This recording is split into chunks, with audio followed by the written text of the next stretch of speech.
I've always been a bit of a black sheep when I've been in the Hex family, in terms of like how I like having a certain percentage liquid, and that when I want to let me explain some terms. Liquid means coins that you have available in your control, not on someone else, in your control in your own wallet that you could sell at any time you want, or just move it to somebody else or gift it. Something that it's in your control, and then you can move it freely.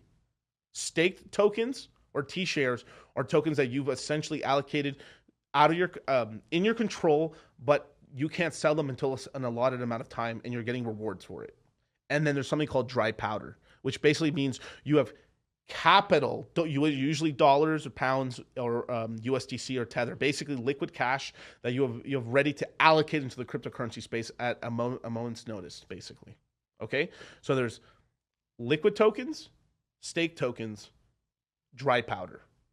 Okay, these are the three big main terms you just want to learn. If you don't know them, there you go, and they'll benefit you through your whole space and the time in the crypto space. So I truly recommend that people do not stake any hex until they kind of build up a nice little liquid bag and they know what they're doing.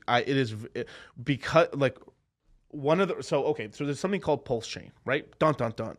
Pulse Chain is basically the hex ecosystem making their own Ethereum, their own L1, right? And why are they creating Pulse Chain? I don't understand. Well, let me tell you. So when let's just say as an example, right? I take some hex, one T-share, right? And I'll explain what the T-share is in a minute. But like one T-share, or like let's make it simple. I take 10,000 hex tokens, I stake them for a year. What happens is every single day, depending on what happens in the system, the payout's a little different, a little higher, a little lower. Every day is a little different. And people are like, oh, I get that. Yeah, some days I get like 6 tokens per day. And some days I get 5. Some days I get 8. Like, oh my God, I get 24 today, right? Because of that, it has to calculate those rewards every single day on the blockchain. And because of the technology that Ethereum uses right now, which is awesome, by the way, but there's much needed. There's a lot of room for improvement, basically. And what's going on is that this calculation on chain starts getting kind of expensive as time goes on, right?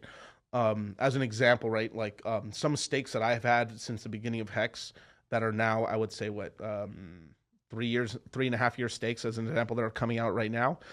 These 3.5 year stakes that are coming out for me, in the bottom of a bear market, are still costing like $62, $70 to unstake.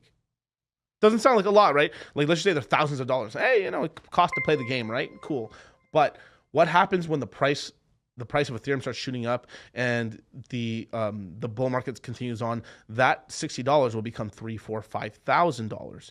And what happens with that is that gas fee starts eating into profitability and completely takes away profitability, where smaller players are kind of pushed out. So during, like, right now, no one's really hurting, but during the good times when things are going bananas, it actually does end up kind of hurting the smaller player to the point where, like, they're completely unprofitable.